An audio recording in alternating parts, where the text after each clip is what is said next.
Hay películas que no solo cuentan una historia, la descubren poco a poco, como si la vida misma se encargara de revelarla. Maricota y el tiempo es una de ellas, un documental que viaja por más de 20 años de trabajo y miles de kilómetros entre México, Bolivia, Brasil y Francia, siguiendo los pasos de una pareja cuya historia íntima se entrelaza con la gran historia del siglo XX. La industrialización, la explotación del caucho, las migraciones y los sueños del progreso. En este crossover especial entre Cinemanet y Pantalla y Memoria, converso con Iván Ávila Dueñas, director del documental, sobre cómo el amor, la memoria y el archivo se convierten en herramientas cinematográficas para pensar el tiempo y el destino de las personas comunes dentro de los grandes procesos históricos. Más que un retrato de Raúl y Hortensia, los protagonistas, Maricota y el tiempo es una reflexión sobre la persistencia del recuerdo, sobre cómo el cine puede rescatar aquello que parecía perdido y sobre la manera en que una historia personal puede contener, en su intimidad, la historia del mundo. Bienvenidas y bienvenidos a este encuentro entre Cinemanet y Pantalla y Memoria. Hoy viajamos de la mano de Iván Ávila a través de la historia, la imagen y el paso del tiempo. Esta historia de amor comienza mucho antes que la casualidad en el tiempo y el espacio, que llevó a esta pareja a habitar en los mismos metros cuadrados.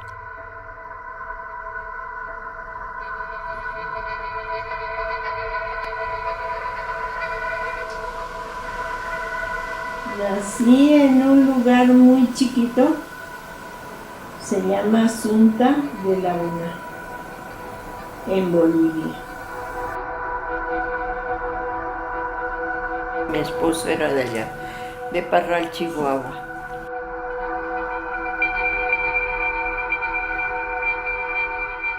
Él originalmente se quería ir al África, entonces cambió el sueño para irse al Amazonas. Había una rancherita que alegre me decía. Sabía mi papá que a mí me gustaban los mexicanos. Me dijo, te tengo una sorpresa. El cine se ve, pero también se escucha. Cine. Cine. Y más cine. Con Charlie del Río y el equipo Cinemanet. Bienvenidos a Cinemanet. El cine se convierte en el testigo silencioso de nuestro paso por el mundo, y la historia en la llave para comprender nuestro presente y moldear nuestro futuro. Pantalla y Memoria.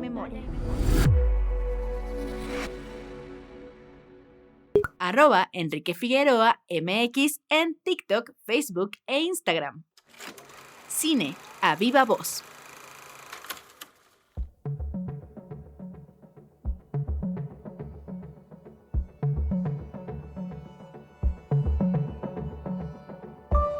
Muy buenos días, tardes o noche, para la gente que nos está escuchando en la grabación y para la gente que nos está viendo en vivo, pues también aplica por si nos están viendo en alguna otra parte de este planeta.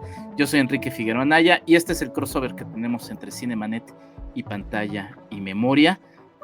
Los jueves estamos impulsándolo para que tengamos programas en vivo. Y pues nada, antes que nada, este programa va dedicado a Irving Torres y Jan, de quien hablaremos al final de la charla principal de este episodio, pero este episodio en especial va dedicado a Irving. Tengo del otro lado de la pantalla, me da muchísimo gusto saludar a Iván Ávila Dueñas. Él es director de un documental que se llama Maricota y el tiempo. Ya arrancó, para la gente que nos escucha cuando esto está en vivo, saludos a la gente que nos escucha en el futuro, Festival Docs MX. Hoy, jueves 23 de octubre, arranca Docs MX, un festival que apuesta a presentar documentales de distintas partes, y entre esos documentales va a estar Maricota y el tiempo. ¿Cuándo ir? Martes 28 de octubre, en Cinemex Insurgentes a las 20 horas, y miércoles 29 de octubre en el Parque España a las 4:30 horas, bueno, a las 16:30 horas, sí, 4:30 horas, los estaría enviando a la madrugada. Saludos a Claudia del Castillo que nos está viendo. Mil gracias, querida Clau. Iván, ¿cómo estás? Saludos. Hola, Enrique, ¿cómo estás? ¿Cómo te va? Pues muy bien, felices de poder platicar Maricota y el tiempo, este documental que tiene... Esperemos que se nos una a la conversación también Jorge Molina Merino, una conexión importante con Jorge sobre sus papás, pero cuéntanos un poquito cómo llega el proyecto de Maricota y el tiempo. Mira, este es un proyecto con una historia como muy larga, o sea, estamos hablando de 20 años, 20 y tantos años de historia, porque cuando nosotros andábamos editando Adán y Eva todavía, o sea, hace mucho tiempo, 2003, aprovechamos la oportunidad para, con Jorge, hacer un primer registro de la historia de sus papás a través de la voz de su mamá, de Hortensia, ¿no? Horti le decíamos. Y la idea era tratar de recuperar en la medida de lo posible el testimonio directo de ella, de sus memorias, de su historia, de su pasado, ¿no? Porque justamente era como la preocupación mayor de Jorge, es que esa historia de mis papás está muy divertida, pero no quisiera que se perdiera, ¿no? Cuando menos que no se perdiera de la posibilidad de escucharla de primera mano. Y entonces en 2003 hicimos un documental, un pequeño documental familiar, que tenía como el objetivo festejar los 80 años de Hortensia, ¿no? Lo hicimos, lo terminamos, grabamos y no sé qué, grabábamos en esa época en mini DV, en casetitos mini DV. Y bueno, eso pasó ahí. Y luego, 15 años después, cuando Horti cumplía o estaba próximo a cumplir los 95, con Jorge nos empezamos a cuestionar la posibilidad de trabajar esa misma historia hacia un documental estructurado de otra manera, o sea, fuera de los limitantes meramente familiares, y hacer una película. Y entonces empezamos a trabajar en eso y empezamos a darnos la oportunidad de platicar con Horti cerca de su cumpleaños. Ella estaba viviendo en Guadalajara, entonces yo iba a Guadalajara, la entrevistaba y fuimos conformando un poquito más de memoria y más de historia de esa familia y de cómo habían sucedido los eventos, con miras a hacer algo un poquito más estructurado, digamos, ¿no? O sea, porque lo que intentábamos era decir, la historia nos gusta como para narrarla, como para contar un poco qué puede ser esa historia de esa familia, ¿no? Bueno, eso. Así empezamos. Y entonces en algún momento, entre que Horti cumplió 95 y cumplió 101 años, nosotros cada año seguimos grabando y entrevistándola y platicando con ella y cada tanto ir recopilando piezas de ese gran rompecabezas que era esa historia, ¿no?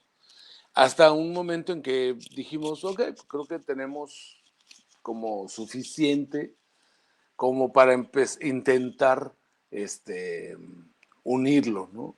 Como para intentar adecuarlo, o sea, sumarlo y darle ya una estructura. Y ahí nos dedicamos a eso. O sea, entonces llevamos ahí los últimos 2 años tratando de encontrarle la cuadratura, ya con muchas de las piezas y ya nada más jalando los últimos hilos. Digamos, una de las últimas partes fue que en algún momento en una entrevista platicando con Horti nos decía que soñaba mucho con la cascada donde ella había nacido, la zona donde ella había nacido. Y nos quedó claro que este documental necesitaba esa imagen, esa parte que era el Brasil profundo. Es los límites entre Brasil y Bolivia, sobre el río Abuna, que es un afluente del río Madeira.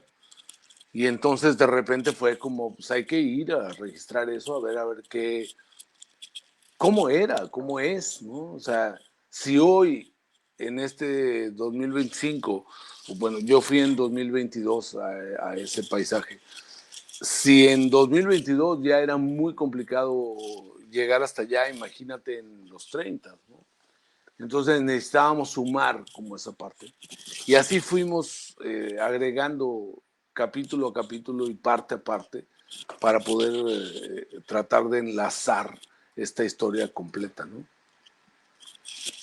Pensé como en un rompecabezas en donde las piezas están ahí aventadas y de repente, pero me quedé pensando y dije, no, me gusta más la idea de como un Lego, ¿no? En donde son de distintos Legos, que no sabes, y que ustedes fueron encontrando cómo irle dando forma a ello, porque, a ver, empiezan con 2 elementos que me parecen muy interesantes. Yo soy historiador de formación, Iván, y la verdad es que me parece fascinante la posibilidad de justamente a partir de los archivos personales construir otras historias, porque además, pues bueno, pareciera que la historia la escriben los personajes de bronce, pero pues quienes están ahí, pues es todas y las demás personas o qué, o nada más están las estatuas, ¿no? Y marcan 2 elementos que me parecen muy interesantes, ¿no? Maricota, que es este periodo de 100 años, que es el que aprovechan, también aprovechando la edad de Hortensia, y el otro, empiezan también a desarrollar y a narrar un poquito. El documental está narrado con la voz de Joaquín Cosío, que nos encanta escucharlo, un hombre que sí conocemos de cine, pero es un hombre de teatro, de poesía, Una un tipo delicia, súper ¿no? sensible. Sí, o sea, cuando uno conoce a Joaquín Cosío fuera de los personajes, es un personaje súper lindo, así lo voy a presentar, o sea, es un personaje Claro. muy sensible.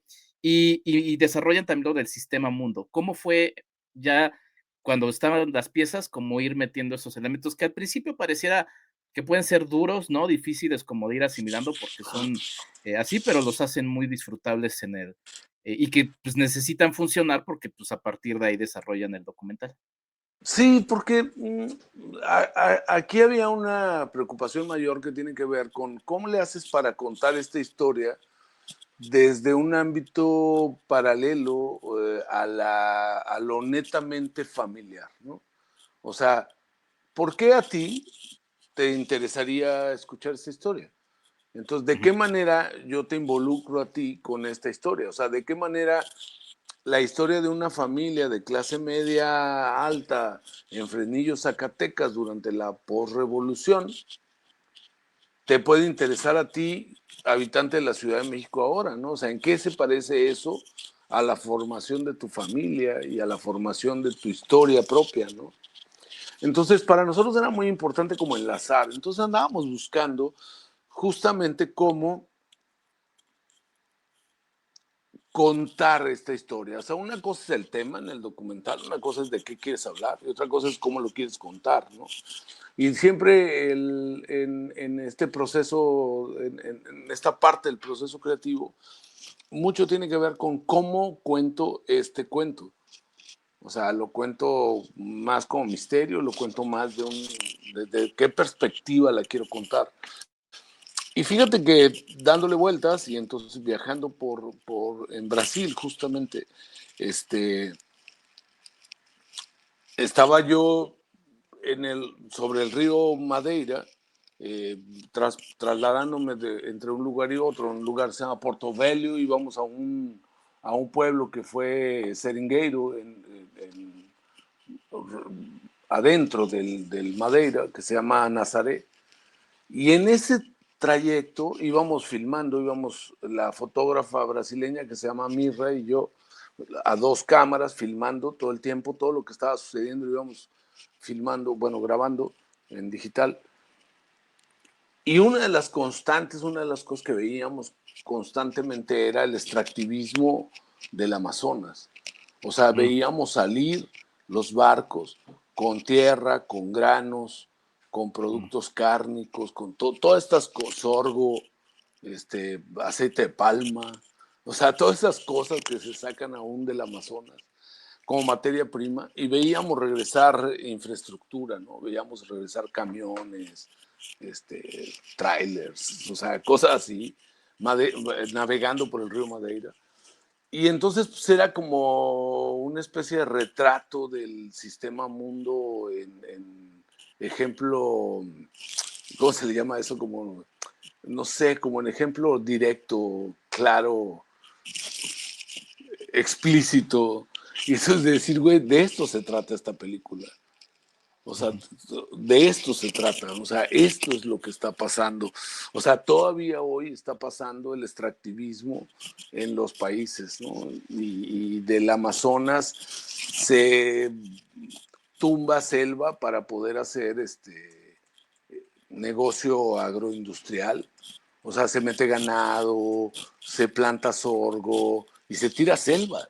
Hoy, ¿no? Y más en el gobierno de Bolsonaro. Yo estaba ya justamente cuando iban a suceder las elecciones donde perdió Bolsonaro, afortunadamente.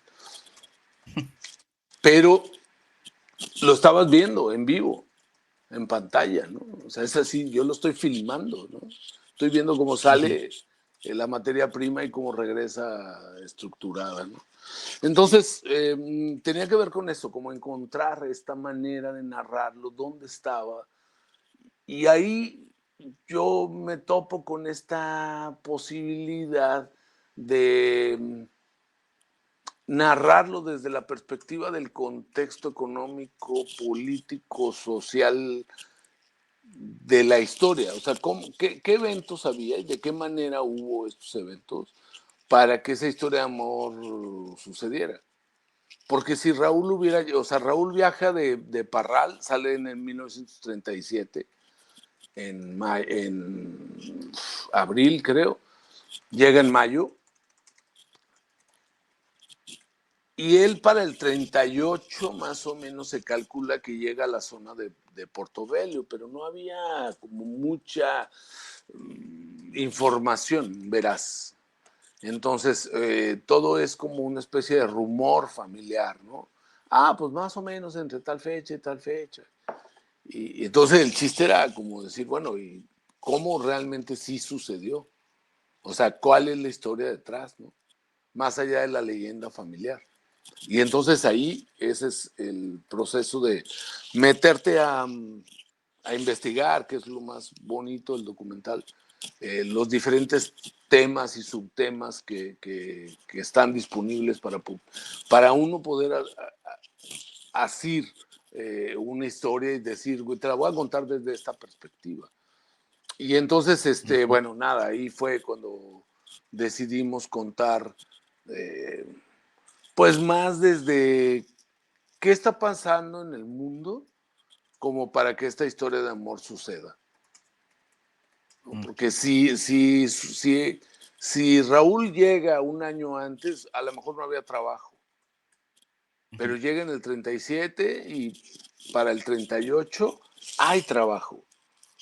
¿Qué está pasando?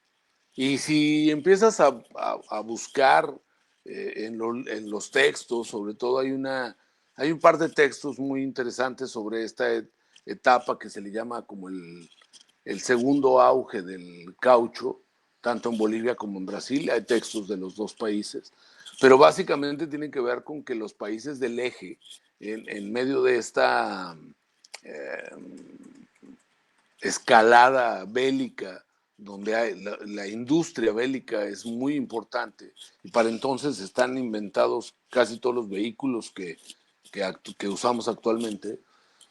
O sea, todos usaban caucho. O sea, todos usaban caucho. Las llantas, las bandas, las mangueras, los empaques, todo es caucho.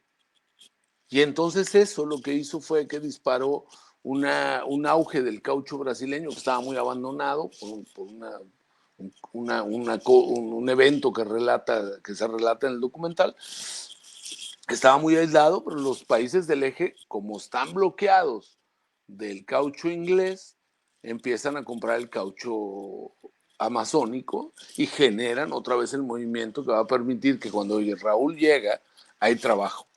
Y entonces de repente decir, bueno, pero ¿por qué suceden esas cosas, no?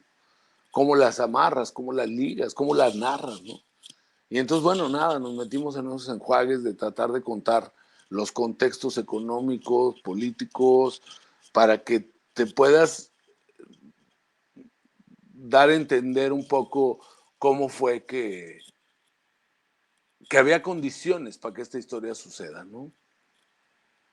Sí, sí, la verdad es que ver el documental termina siendo, pues sí, zambullirse a ver, van de la Segunda Guerra Mundial hasta la guerra contra el narco, ¿no? O sea, así de amplio es el espectro. Y dentro de todos los elementos contra los que te enfrentas, que bueno, esto ya que nos narras es muchísimo, el material de archivo, Iván, o sea, yo veía el documental y decía, pues no manches, o sea, tienes 8 milímetros, 35, 16 diapositivas, ¿qué onda? Como, o sea, todas estas piezas y no eran Legos, eran duplos, eran cubos de madera, o sea, tenías Ajá. muchas cosas con las que tenías que construir algo. Cuéntanos un poquito de ello, que ha de haber sido padrísimo, pero pues tiene su Padrísimo, onda el trabajo de agotador, ¿no? archivo. Sí. Agotador, sí. La búsqueda sí fue muy, muy pesada, muy exhaustiva, pero gran parte de lo que a mí me gusta del documental tiene que ver como con tratar de contarte, sobre todo una cosa histórica, tener la posibilidad de utilizar el archivo como una fuente de información visual que nos permite entender los imaginarios de las épocas, ¿no? Entonces, si nosotros estamos hablando de que mi personaje nace en 1914, ¿qué estaba pasando en México en 1914? ¿Cómo se registraba la imagen? Ya había registro de imagen, afortunadamente.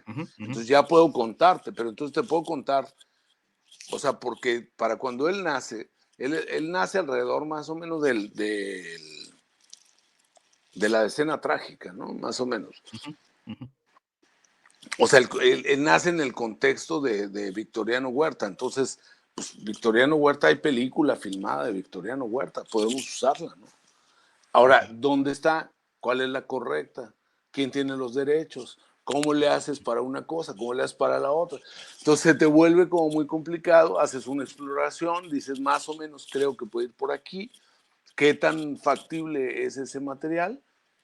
Y una vez que tú ves como cierta factibilidad del acceso a los materiales de archivo, empiezas a montar una posibilidad de concreción de esa historia, ¿no?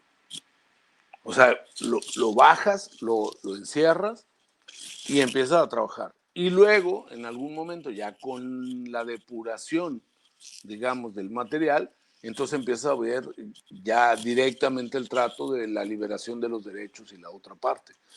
Pero, o sea, es exhaustiva y yo quería que quedara registrado cuál es el imaginario del mundo, o sea, del planeta, en los años 30. ¿Cómo se concebía el planeta? Entonces ya teníamos afortunadamente un mapamundi en el que tú decías, un globo terráqueo, ¿no? Así es la Tierra, ¿no? Pero tú estás en un punto, anclado en un punto, y es muy abstracto todo lo demás. Y eso sigue siendo muy abstracto hasta muy avanzado el siglo XX, ¿no?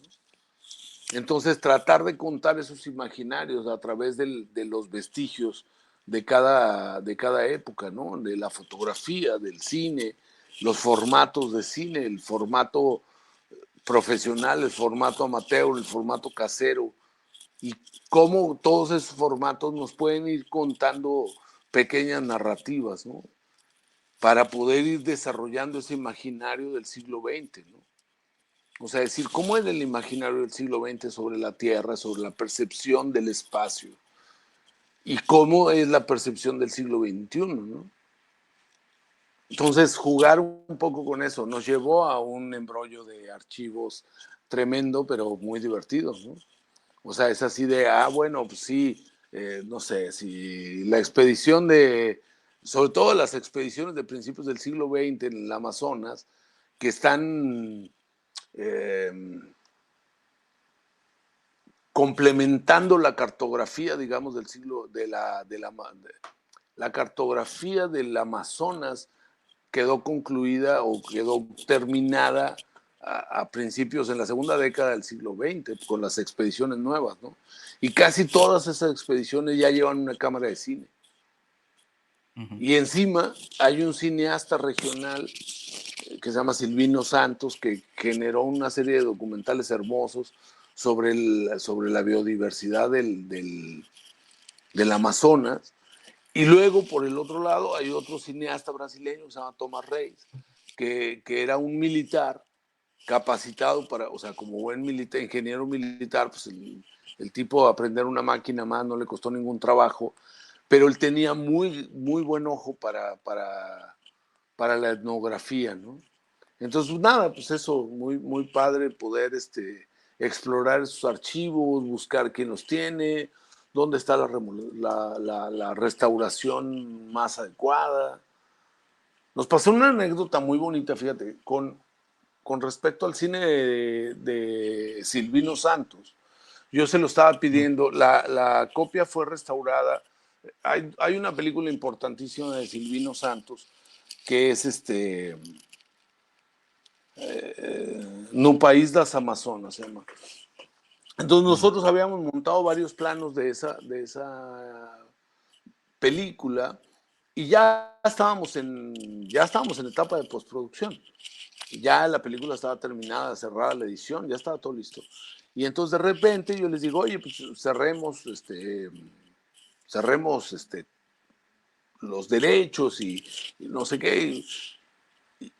¿Qué usaste al final de cuentas de No País das Amazonas? No, pues estoy usando esto, es timecode, ¿no? Lista con timecode, estoy usando esto para poder gestionar que te manden los materiales en alta resolución, que eso es lo que se necesita en un largometraje.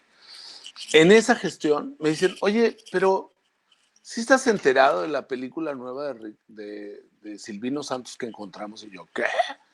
Así de, ¿cómo? O sea, esto era 2024, ¿no? Y me dice, claro, en 2023 encontramos una película de Silvino Santos en la Cinemateca de la República Checa, que está increíble, que acabamos de restaurar, y yo, no puede ser, así, échamela, ¿no? Entonces la reviso y es hermosa, y además en esa película se narra el proceso completo del caucho que yo necesitaba. Entonces, bueno, pues cambiamos la edición, o sea, fue así, emergencia de vamos, corre, güey, mételo, ¿no? O sea, porque es muy bonito, eso es lo bonito del archivo, ¿no? Entonces cambiamos la edición final por incorporar esas cosas de una película que se creía perdida y que de repente apareció en República Checa en una copia de los años 20, hermosa, ¿no? Claro, estaba buscando porque no sé si en estos días se me va la mente, siempre que les digan sus profesores de historia que se aprendan las fechas, huyan de esos profesores porque, pues, entre los historiadores, la verdad es que tenemos o sea, para eso tenemos libros y apuntes, ¿no? Pero justamente, pues, ya viene el Día Mundial del Patrimonio Audiovisual, y ahorita que estabas platicando de eso, le cuento a nuestros escuchas y a la gente que nos está viendo, pues sí, hay, o sea, todas los archivos fílmicos del mundo, en México, pues tenemos la Filmoteca de la UNAM y tenemos la Cineteca Nacional, están conectados a una red más grande, ¿no? Que es mundial, en donde están archivos de otras partes y justamente sucede eso, ¿no? Así de, ay, pues de República Checa llaman a Brasil, oye, fíjate que encontramos una película de allá y esas comunicaciones son las que hacen que estas cosas se muevan, ¿no? Que se muevan y que aparezcan, o sea, fíjate, la anécdota es muy bonita, porque en algún momento en la República Checa, en la Cinemateca de la República Checa, encuentran esta película y al verla, ellos creen que hay un investigador en particular, norteamericano, que podría estar interesado en esa película. Y entonces ellos le mandan unos fotogramas y le dicen, oye, encontramos esta película, ese es tu tema de investigación, o sea, eso es lo que tú estabas buscando. Y él dice, no, pero hay un investigador brasileño que hizo una tesis de doctorado que cita esta película a partir de los 4 o 5 fotogramas que existían en las bibliotecas. Y entonces este investigador le avisa al otro investigador, el otro investigador hace toda la gestión y esa película va a dar a Brasil para su restauración y la Cinemateca la sacó el año pasado. Y entonces para nosotros fue una primicia increíble, ¿no? Es así de, encontraron una película nueva de la época, eso estamos hablando del 20, o sea, no a acordar las fechas, como bien dices, pero es como 25, 26. que es poquito antes de que mi personaje llegue al Amazonas. Entonces estamos hablando de los mismos procesos, porque pues, las cosas en 10 años no cambiaban tanto, ¿no? Sí. Ahí está compartiéndonos Jaime, que es el productor más rápido del oeste. Esta nota en donde vemos justamente fue el investigador paulista Sabio Luis Stocco, quien seguramente tuvo el día más feliz de su vida, porque imagínense, o sea, está dedicado a investigar y toda su investigación se basa en 4 fotogramas. Y eso es lo que hace y lo que ha estado pensando y soñando. Y de repente le dicen, oye, pues está la película completa. No, pues tuvo Apareció. el día más feliz de su vida. Sí, y él, pues obvio, había trabajado mucho sobre eso, tenía todas las notas de prensa, porque también en esa época se hacía esta cosa como Silvino Santos pertenece a un tipo de cineasta, o se inserta en un tipo de cineasta, que hacían estas cosas como de la aventura, los mundos por descubrir, ¿no? Y entonces las películas de Silvino Santos, él tenía, pues iba filmando y entonces tenía negativo de muchas cosas. Entonces, si tú ves 3 películas de Silvino Santos, vas a encontrar que repitió para cierto capítulo un negativo que tú ya conocías, ¿no? Pero en esta película en particular es muy impresionante porque hay mucho material nuevo que no se conocía. Había registro de que esa película existió como un montaje y había registro de que se había distribuido en el mundo, pero no teníamos la versión completa de qué se trataba, y es una película muy linda, ¿no? Entonces, bueno, pues eso, Claro. muy padre, son las ventajas del archivo, ¿no? Sí. Oye, Iván, ¿y harán algunos talleres para vi por ahí que viene un diplomado en Cineteca y no me acuerdo qué otra institución está ahí conectada, pero siempre se está buscando, pues, enseñar sobre el uso de archivo y demás. Es muy útil lo que ustedes aprendieron y, pues, poder compartirlo para gente, sobre todo también, mira, y es una de las tendencias que medio he estado viendo que podrían también surgir a partir de que, pues, ya con la inteligencia artificial y demás, pues, si ya de por sí la industria comercial quiere que siempre las cosas sean de la misma manera, pues ahora van a ser todavía más iguales. Pero entonces ahí, por ejemplo, los archivos personales y todo este rescate, pues está también teniendo un auge importante. ¿Han pensado, o si alguien está interesado, dónde los puedo buscar para que les enseñen al uso del No, material de archivo? Porque es muy útil lo que hacen. mira, yo siempre he trabajado con archivo y me gusta mucho, o sea, es una de las cosas que más me interesa, ¿no? O sea, la imagen del pasado y los soportes analógicos me interesan mucho. Entonces Sí, sí, sí. yo sigo filmando Super 8, sigo filmando 16, o sea, porque generas esas texturas y esas cosas que están emparentadas con lo que estás narrando, ¿no?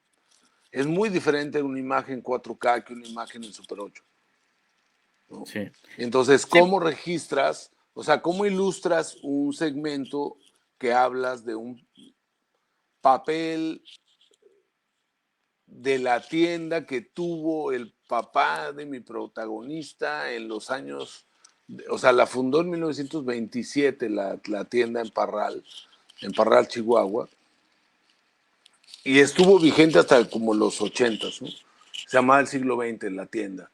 Y tenía yo un papel para envolver los productos que comprabas en el siglo XX, los envolvías en un papel parecido pues parecido al papel de estraza, pero impreso, ¿no?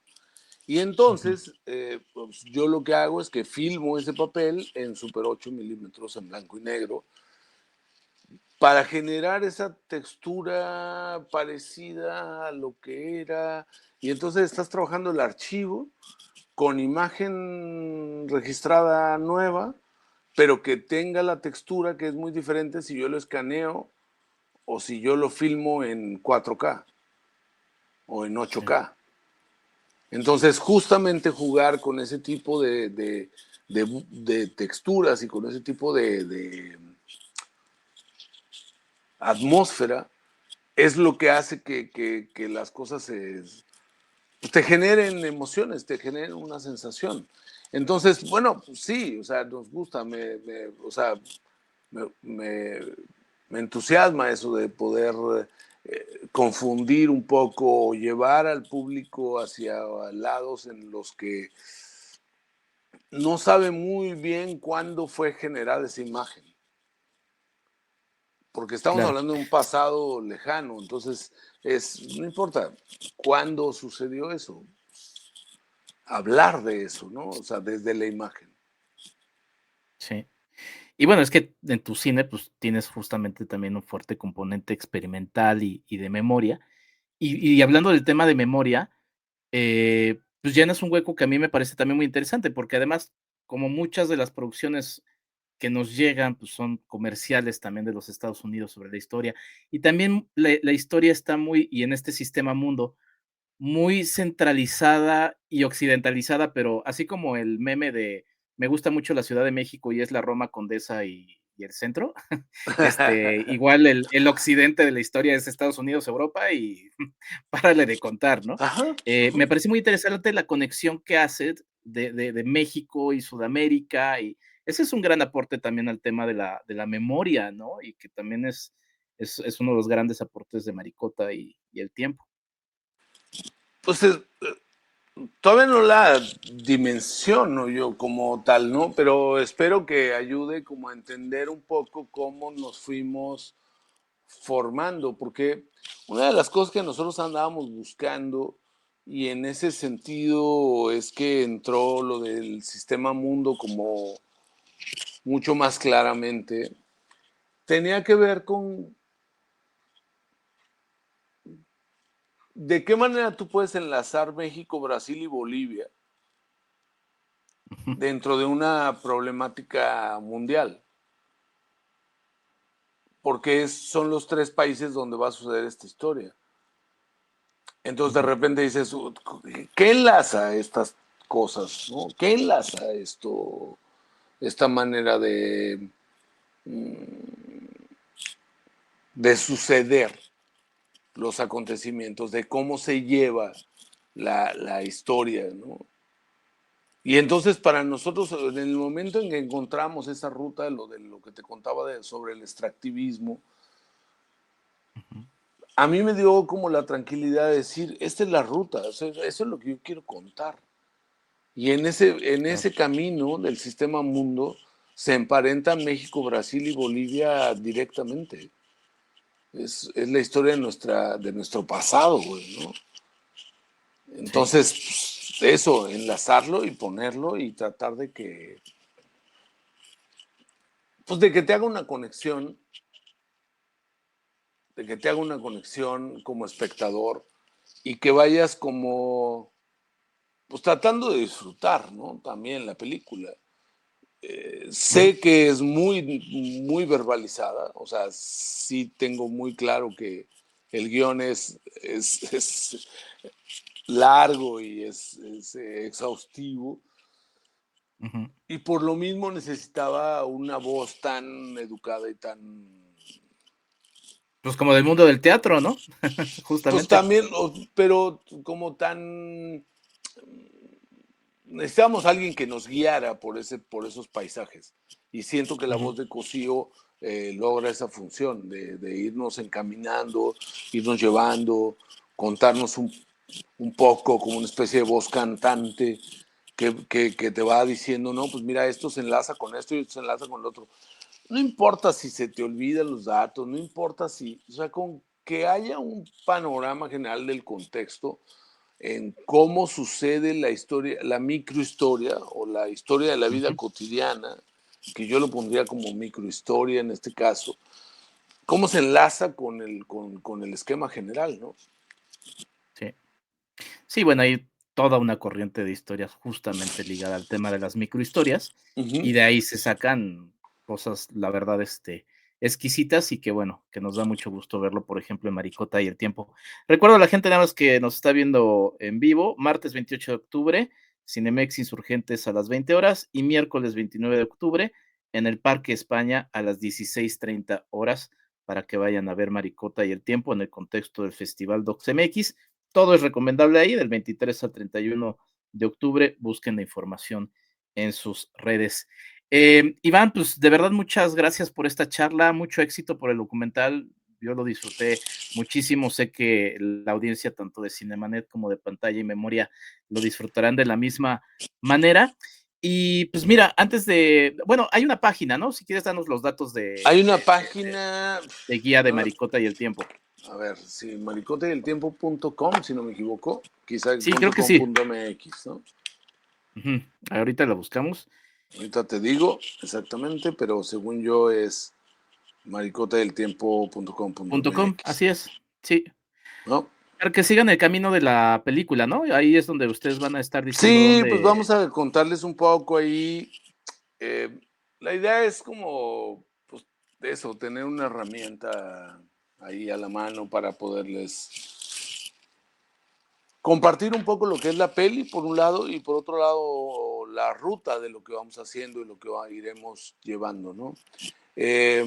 Para nosotros ahorita es un momento muy importante porque pues siempre hemos admirado mucho la labor que hace Docs y me ha gustado mucho participar y ver las películas y ver la selección y no sé qué. Entonces para nosotros es como pues pura felicidad el hecho de estar seleccionados con ellos, que entra el público chilango por medio o de la mano del festival, pues está increíble, ¿no?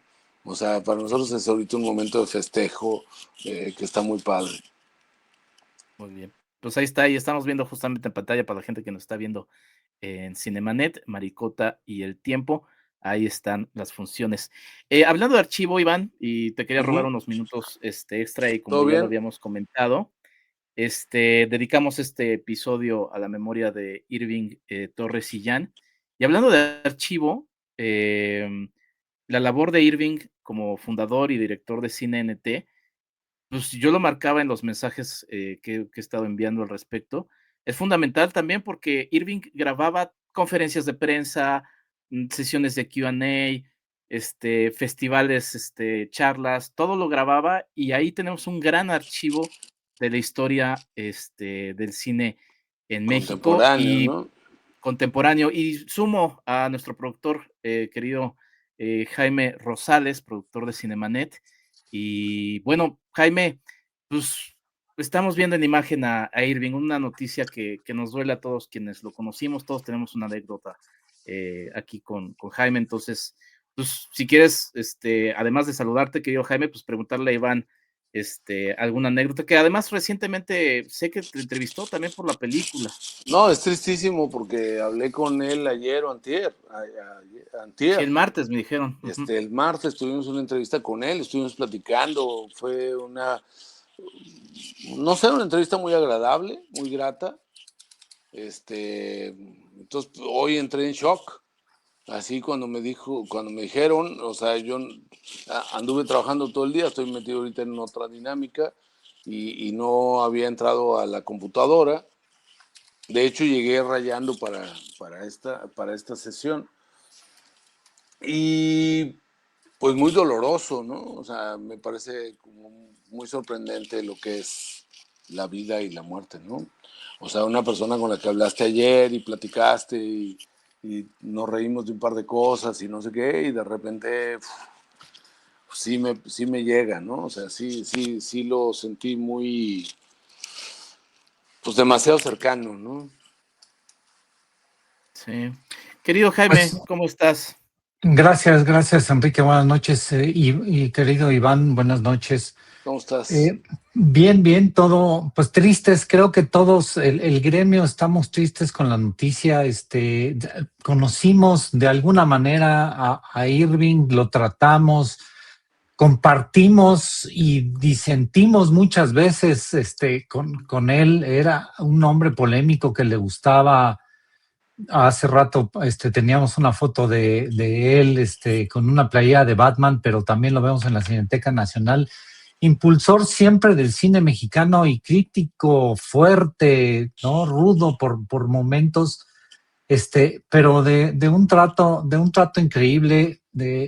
Con él se puede ser como uno es, no había que tener, no había poses, no eran necesarias, que sucede muchas veces en este gremio y en esta industria, que por momentos tienes que fingir para algunas cosas, tienes que ocultar lo que eres. Afortunadamente con Irving se podía hacer uno mismo y compartir la crítica, aunque tuviéramos puntos que muchas veces me pasó con Irving, de que opinábamos y teníamos opiniones diferentes sobre cómo debía o cómo era particularmente el cine mexicano, pero afortunadamente pudimos convivir con él, pudimos estar en muchos viajes, en muchos festivales. Compartí con él muchísimo en Cineteca Nacional y eran pláticas largas, ¿no? No había con él no había brevedades. Se platicaba y se platicaba bien y se platicaba fuerte y se era intenso en la forma de ver al cine. Y repito, como somos todos, si nos puede gustar una película, un peluquero romántico un día, al otro día vemos una de Batman, ¿no? Y las platicábamos y las sentíamos propias, aunque fuera Spider-Man, ¿no? Hablando igual de superhéroes que era una afición que siempre tuvo Irving. Estos lentes oscuros que siempre funcionaban para tapar esa mirada crítica y ácida que tuvo Irving durante todo el tiempo que pudimos convivir con él. Pero tristes por la noticia, hace una semana aproximadamente él compartió en su página, en su perfil de Facebook, algunos problemas de salud que había enfrentado, y muy tristes con la noticia desde anoche, antes de las 11:30, si no me equivoco, de su fallecimiento por motivos renales, ¿no, Enrique? Sí, pues este es un pequeño pero breve y muy sentido homenaje a Irving. Afortunadamente, pues sí, hemos platicado muchas veces con él. Yo subiré en la mención de este episodio uno que pude grabar con él. Justamente polemizamos sobre la más reciente Indiana Jones. Ese episodio se llamó Indiana Jones sin Spielberg ni Lucas, pero con Irving Torres. De hecho, ese episodio tiene su nombre. Y pues nada, o sea, reitero el tema del archivo histórico, es muy importante. O sea, yo me acuerdo que me decían, por ejemplo, del Festival de Guanajuato, para cuando cumplíamos nuestros años, pues sabíamos que si nos faltaban materiales, podíamos ir a Cine NT y pedirle a Irving, oye, seguramente tú tienes esta grabación, ¿no? Entonces creo que eso es muy importante, y así como Cinemanet, que también es un archivo sonoro, pues ver qué va a pasar con ese archivo, porque creo que es muy, muy importante. Impulsor, como dijiste, Jaime, del cine mexicano, en mi faceta de publirelacionista y manejo de prensa, entrevista que le pedías para apoyar el proyecto, sin importar el tamaño del mismo, estaba ahí, o sea, siempre estaba dispuesto a ello. Un trabajo siempre, lo veías, como decías, en las funciones de las grandes megaproducciones, como en las funciones en donde de repente uno decía de este lado de, híjole, ojalá venga, bueno, por lo menos sé que viene Irving, ¿no? Polémico, ¿no? O sea, siempre polémico, pero me gustaba eso porque pues era muy natural, era él, o sea, no había poses, como también decías, Jaime, ¿no? O sea, no había a quien caerle bien, simplemente era como era. Y la verdad es que lo que más duele es que era una gran persona, también, una gran persona. ¿Qué le va a pasar a la rana Cuaja, que era su peluchito con el que siempre iba y que era un personaje al que siempre me acompañaba? Ahí está la rana Cuaja. Es complicado, es doloroso, y pues nada, un abrazo gigante a familiares, amigos.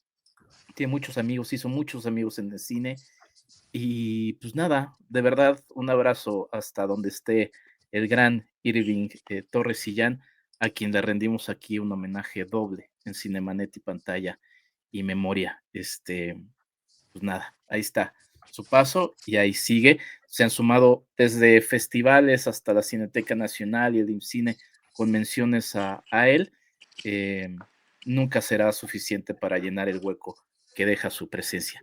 Pues nada, muchas gracias. Jaime, ¿quieres decir algo más? Iván, también antes de despedirnos, y bueno, quería que fuera también de esta manera.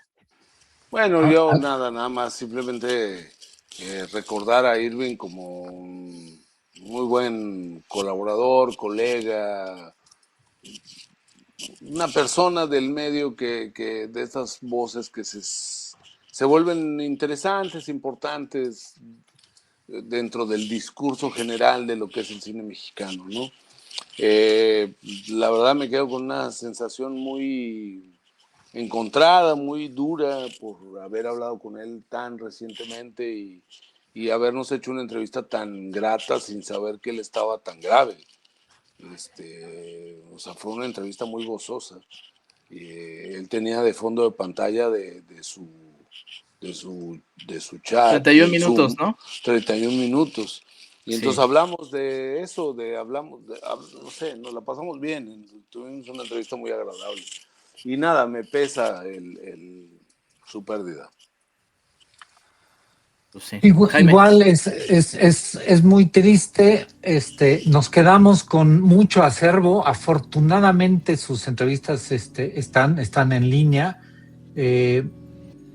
Entrevistas largas, era una persona muy, muy intensa en el sentido de profundizar sobre los temas de cada una de las películas. Nunca hizo un análisis somero, siempre así fuera una película que él mismo siempre sus expresiones de desafortunada o equivocada, sí las tenía, sí era ese tipo de persona que tenía esas expresiones sobre películas de cualquiera y agarraba parejo, no tenía predilección, si algo era siempre de su agrado, pero de un día fallaron, lo iba a decir sin miramientos, no estaba para edulcorar nada ni para quedar bien con nadie. Entonces, afortunadamente hay muchas pláticas muy profundas, muy interesantes, que espero que se queden y que den cuenta de una persona inteligente, polémica, por supuesto,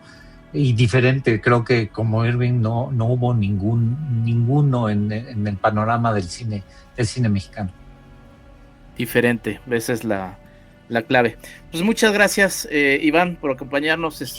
No, hombre, muchas gracias y mucho éxito a Maricota y El Tiempo, y pues ahí nos seguimos viendo. Nada más la mención porque si no me va a pegar Charlie del Río, que es el dictador de Cinemanet.